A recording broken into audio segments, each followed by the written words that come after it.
Hi, guys, welcome to Tea Time, where we give you the hottest journalistic gossip.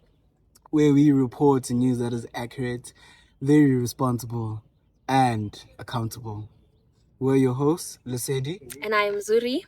And in today's episode, we'll be focusing on the video analysis of the war between Muslims and Christians in the Central African Republic, reported by a 58-year-old white male who works for the BBC, a British media correspondent, Andrew Harding. So, guys, just to give you a bit of context, the civil war broke out in Central African Republic in 2013. This was between two groups, the ex-Seleka group, which is a Muslim group, and the anti-Balaka group, which is a Christian group. When it initially broke out, it was a politically charged war, right? But then it quickly escalated to a religiously charged war between two parties. So, how does global media ethics fit into this?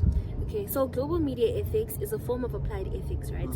One that seeks to study the application of norms that guide a responsible use of informative media, i.e., journalism or communication.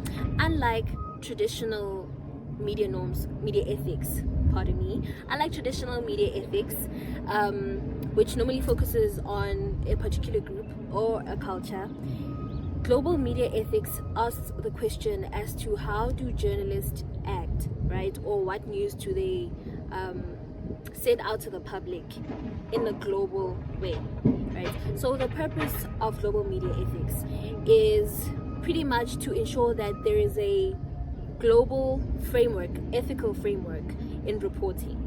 And the intentions behind this is to make sure that it encourages diversity in media, the respect and the promotion of human rights, and amongst that, it could also be promoting truth, promoting accuracy, in media. So what you're saying is that global media ethics includes the promoting and reporting of accurate news, accountability in reporting, not only that, but being responsible when reporting news on a global scale. Exactly, without the perpetuation of stereotypes or any form of discriminating to a particular group or a person. So, representation is an important aspect of media. Representation. What do you mean representation, and why does it matter? So representation is pretty much the portrayal of someone or something in a particular way. And it matters precisely in media because media doesn't just get to show people the world, right? It essentially helps them make sense of their world. It helps the public understand and perceive the world in a particular way. It matters mostly because representation can impact someone's voice. Representation in media could give more voice to a particular group or person and leave the other person without a voice. Do you understand? And then more so, it can challenge power and stereotypes, or it can reinforce them. Do you get that? And then representation is also important because it shapes my perception, your perception, and the public's perception in general. Now that you're talking about representation, I go back to a Greek philosopher's allegory. The Greek philosopher is named Plato, right?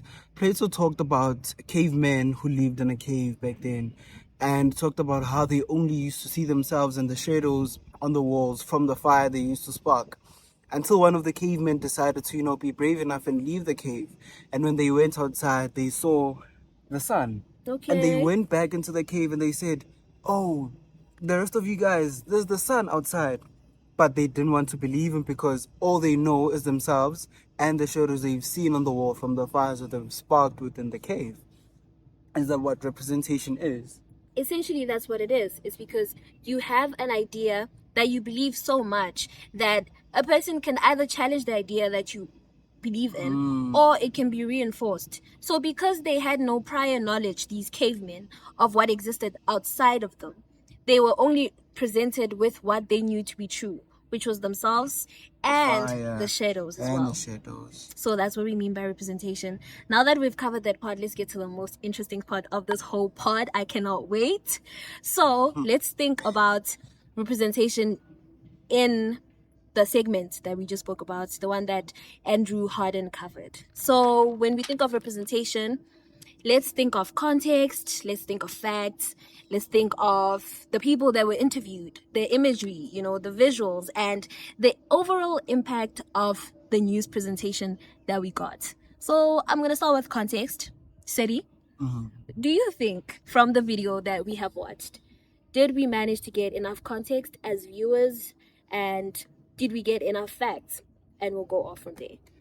I think from the video, Andrew didn't dive too deep into what was happening in the situation, yet he did confirm and explain that the war going on is between a certain type of groups, right, which are the Muslims and Christians, the Balakas, and the anti-Balaka and the ex-Seleka, don't worry. So, with what we have just mentioned, let's talk impact, right? Because representation is impactful. Let's talk about the impact that this has on the African story, essentially, in a global space. The first main thing, I think, having a Westerner telling the African story might be a bit of a disadvantage, because then they might paint a false narrative. That's true. Right. And you don't want to be an African reading a story on Africans written by a Westerner. That is very true. Right? We don't want to have stories whereby some things are not omitted or are omitted, but are not truthful enough or accurate enough based on what is happening. And most of the time, we require, well, let me not say most of the time, let me say all the time, we require accuracy and accountability within reporting. So if you're in a location that is African, such as Central African Republic, and you have a Westerner reporting, I think the impact may be negative dependent on what they show, what they say, and what it is that they're reporting. That's because true. Then if I'm reporting and I don't interview an African, when will I ever get the chance to tell the African part of the story? So yeah, I completely agree with you. I can't take away anything from what you've said. Just to add on though, it is important, I believe, as African people, in essence, to have our stories told by us, right? Because not only does it hit home, however, the civil wars that we have, or any conflict that arises, there's more to that than what meets the eye. So with what you've just said, it's a good thing that he reported on this. It shines light on a situation that maybe other people didn't know about at the time. However, the fact that someone else gets to be the person who tells the story for us, then a lot can go wrong. And not only that, I feel like it's up to us as like up and coming journalists and the already pre-existing ones to be able to tell the stories of Africa in a more nuanced African way. Do you understand? So I completely agree with you, honestly. So now let's talk about the application, right, of ethical values in the video, namely truth, accuracy, respect. Do you think that Andrew Harden was being truthful in the segment that we watched? That one is very hard to decipher.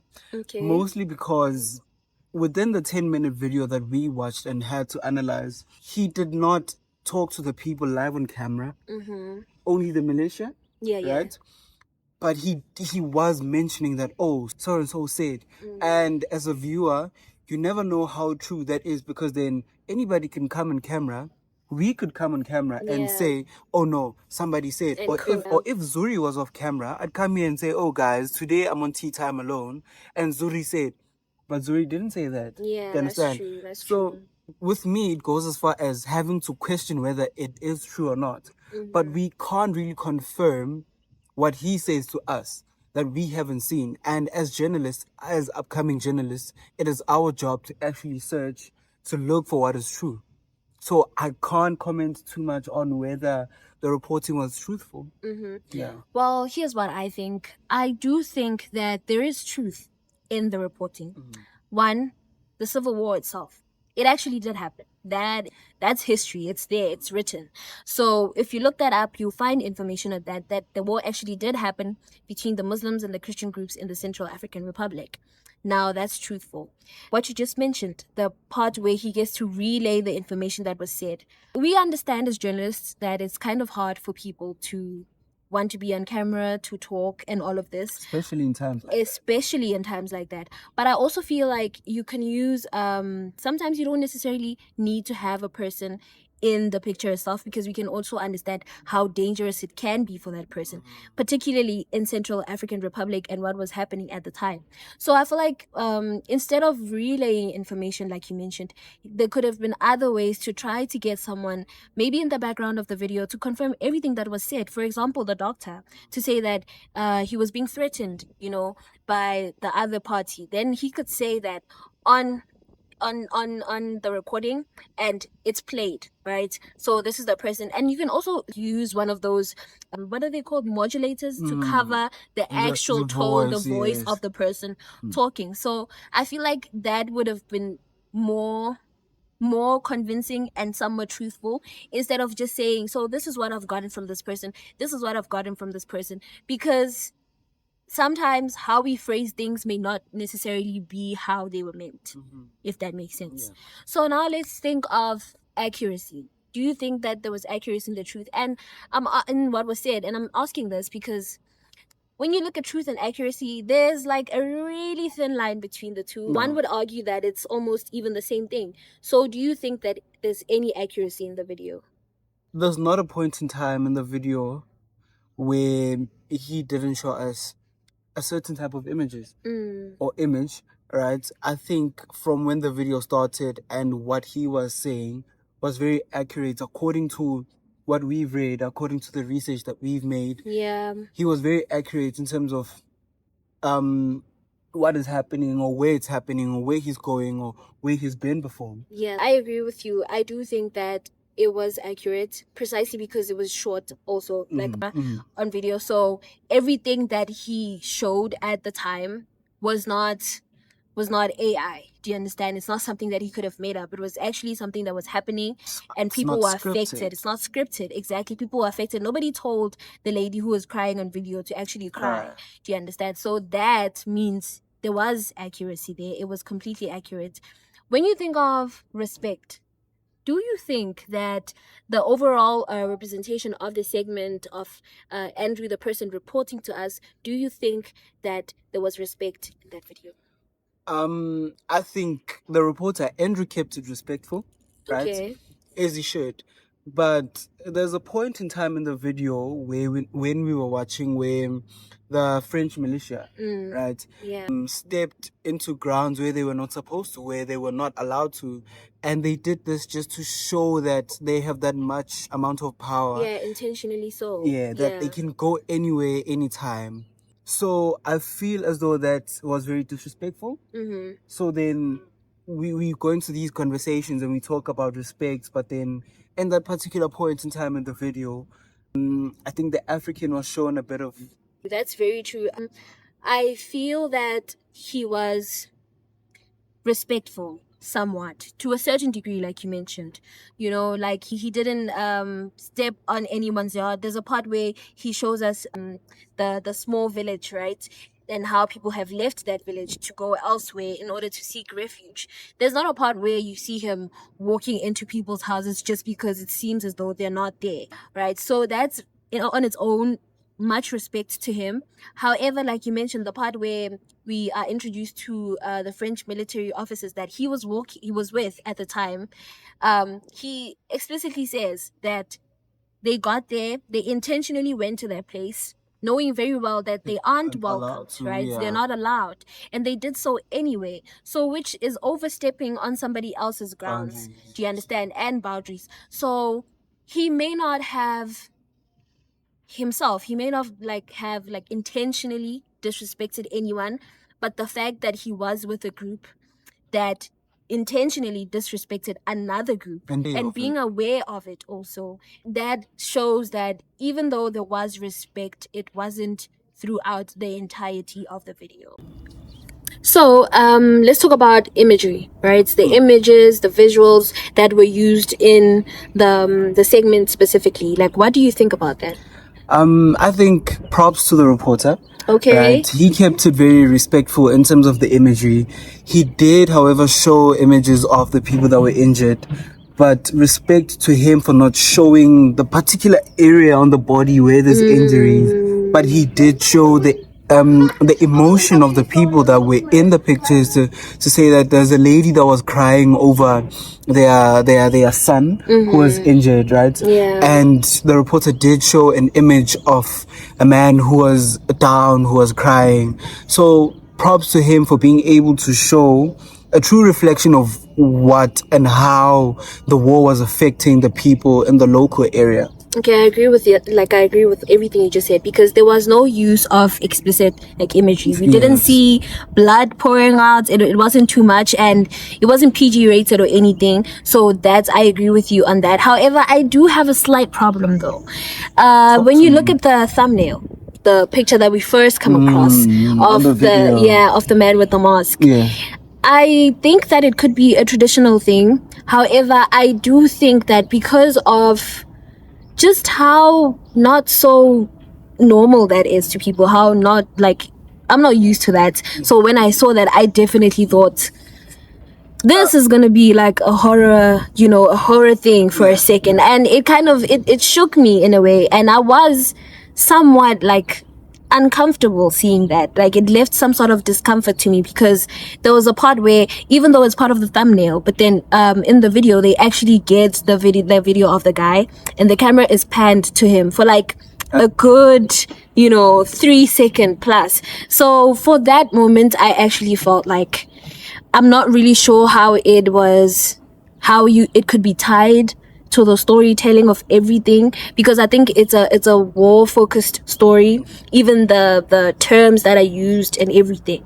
So I really didn't understand where that fit into the whole thing. Do you not think that maybe the person in the mask, or the mask, is a representation of ties to either one of the two parties that are involved in the war? It could be. And I guess that's something that wasn't really specified in the video, that maybe we, as obviously like, your podcasters and also the viewers as well, could look up about the Exelica people, right? Or just the people in that region, to see what exactly it symbolizes and what meaning does it hold. Yeah. But overall, just looking at it from the outside looking in, it wasn't a particularly good picture to see. So with the segment that we have just watched, we obviously need to determine whether it was ethical or unethical. Right? And I just want to know, what do you think? Do you think it was ethical, or do you think it was unethical? I think it was both ethical and unethical, but this time around, I want to hear what you think first. Okay, ladies first. I've clocked that. So here's what I think. I think it was somewhat ethical, right? It was ethical because in the video itself, when we look at the values that we've mentioned, truth, accuracy, respect, debatable. But let's look at the two. I do think that Andrew Harden tried to his best, which is honestly what any of us in this profession can do, to be truthful. And he showed us exactly what was happening at the place. The videography of the people at the hospital and also at the center in Bombahi. He showed everything that was happening. So because none of that could have been doctored, I do believe that it was ethical and it was accurate, because he made use of numbers as well, right? Statistics, exactly, yes. Which is important, because one would argue that numbers never lie, unless of course there are people whose bodies are unaccounted for and people don't know, because a lot can happen in the war.